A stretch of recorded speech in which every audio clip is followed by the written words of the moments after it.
Chapter 10, Perceiving Depth and Size. This is another long chapter, so let's get started. So here's a situation that you need to take into account to understand some of the issues that we're going to be dealing with in this chapter. So we're looking at this image of a tree and a house, and looking at it from the side, and as you can tell from the way the image is drawn there, on the right hand side, the tree is in front of the house, but if we're looking at it sort of, from the angle that you see in the picture here, what you see on the bottom there is the actual image that would be projected onto the retina. And what you need to realize about this image is that it's a flat image, right? This image that you see here, it's upside down, of course, because that's what our lens does, is it flips things upside down. This image that you see here is flat. And yet, even though it's flat, we are able to judge distances. In other words, we're able to tell roughly how far away we are from the tree and from the house. And not only that, we're also able to tell that the tree is in front of the house. And we know that we can judge roughly by how far away the tree is from the house. And we do all of this computation and figuring out from these flat images that are projected on the back of our eye. And that's one of the fundamental problems of that we face in trying to understand how it is the perception of depth and size works. The other thing too here is we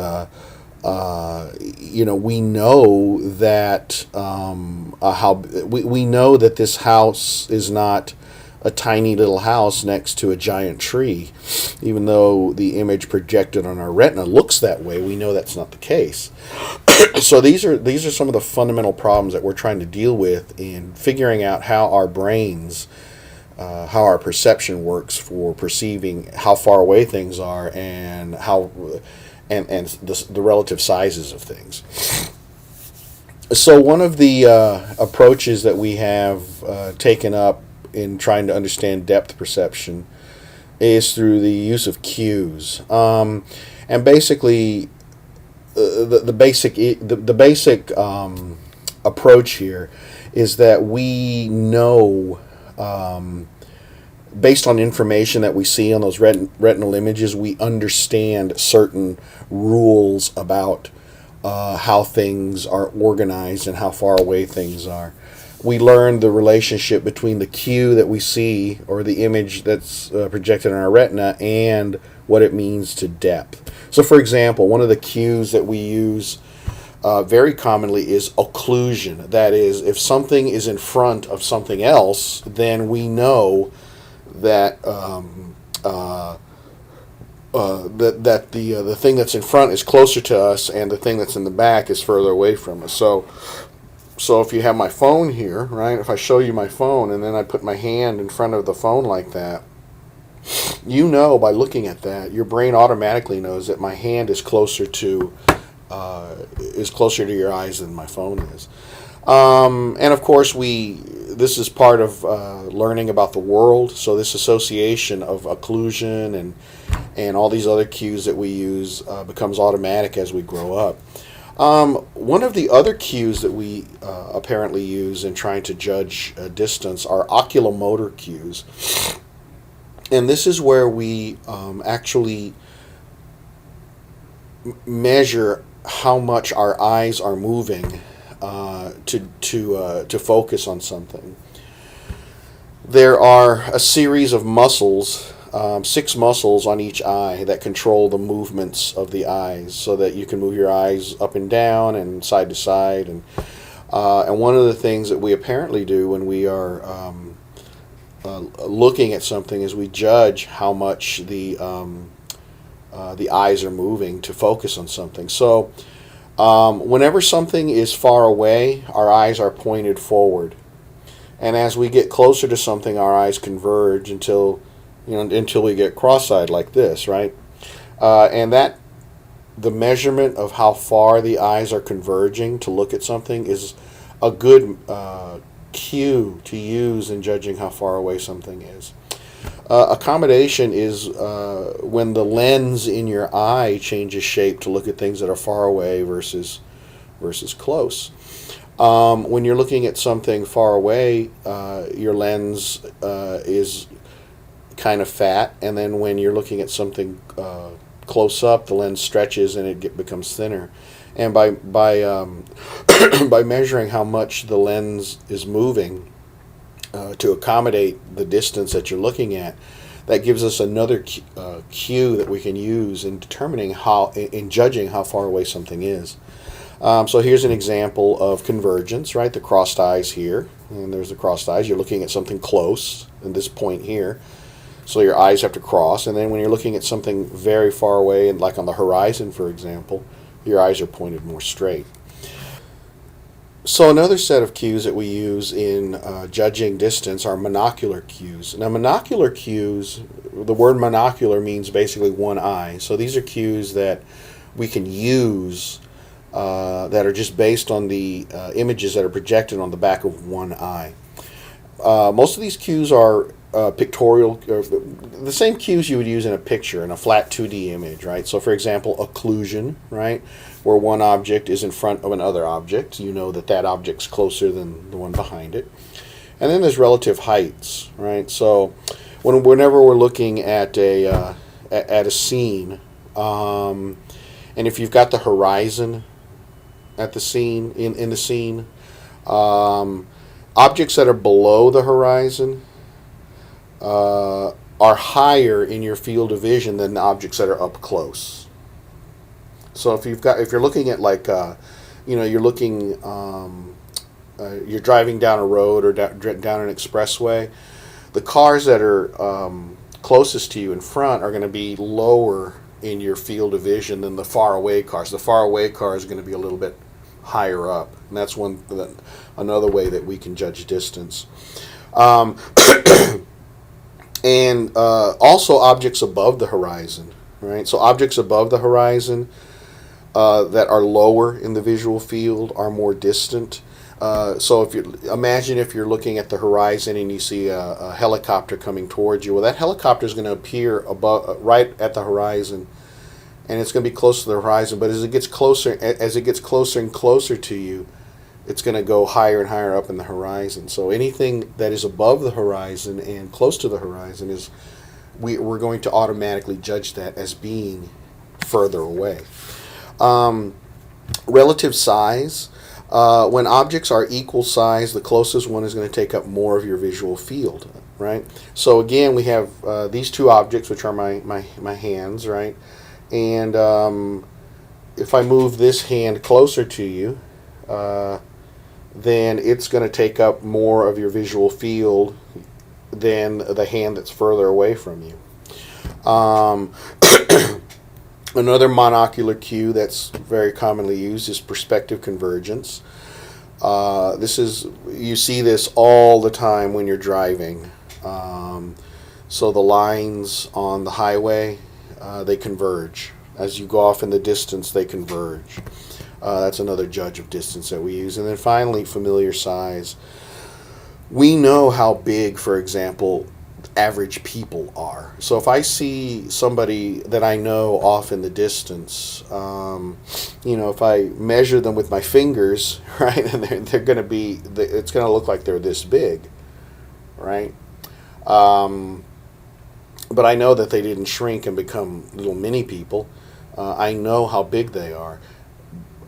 I combine the knowledge of how big they are with how small they look on my retina, and that tells me, those two pieces of information tell me that they are far away. If they were closer to me, they would look bigger, but they're far away. So here's a great example of relative size.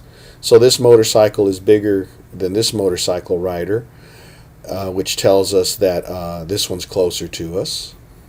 Here we have converging lines. So these lines are converging in the distance. This cloud right here is above the horizon, and it's pretty big, and this one is also above the horizon, and it's smaller. So this tells us that this cloud here is probably closer to us than this cloud here. Here's a very famous painting of that appears in the Sistine Chapel, I believe, in Rome, and it's a beautiful painting. It was painted back in, I believe, let's see if I can never remember the date when this was painted. Well, it doesn't say here. But anyway, it's in the Sistine Chapel, and this was back in, I think, like the 1500s or something, when artists were just learning about perspective.